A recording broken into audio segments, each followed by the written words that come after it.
द्रविड़ कचगम के प्रमुख के वीरमणि ने स्पेशल इंडस्ट्रियल रीजन पर चर्चा करने के लिए मुख्यमंत्री एम.के. स्टालिन की सभी पार्टियों की मीटिंग बुलाने के फैसले की तारीफ करते हुए इसे सराहनीय बताया। उन्होंने इस प्रस्ताव की संवैधानिक वैधता पर चिंता जताते हुए कहा कि संविधान में ऐसा कोई प्रावधान नहीं होता।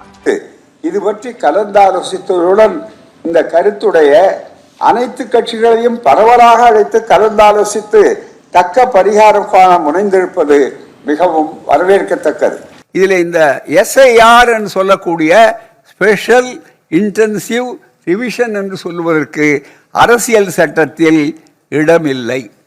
அரசியல் சட்டப்படி இங்கே தேர்தல் ஆணையம் செய்ய இடமில்லை. எப்படி என்று சொன்னால் தனியே ஒன்று சொல்லலாமே தவிர ஒட்டுமொத்தமாக எல்லா மாநிலங்களுக்கும் தமிழ்நாடு முழுக்க ஒரே தடவையிலே இப்படி செய்யலாம் என்பதற்கு இடமில்லை.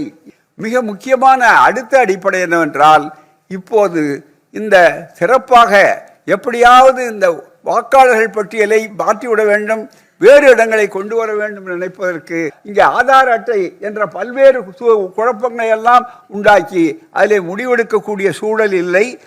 அதாவது ரொம்ப ஆபத்தான ஒரு பகுதி எதிலே இருக்கிறதுன்னு சொன்னால் பூத் லெவல் ஆஃபீஸர்ஸ். ஆனால் BLO என்ற பூத் லெவல் ஆஃபீஸர்ஸ் என்று ஒன்று இடையிலே உள்ளே விட்டிருக்கிறார்களே, அதற்கு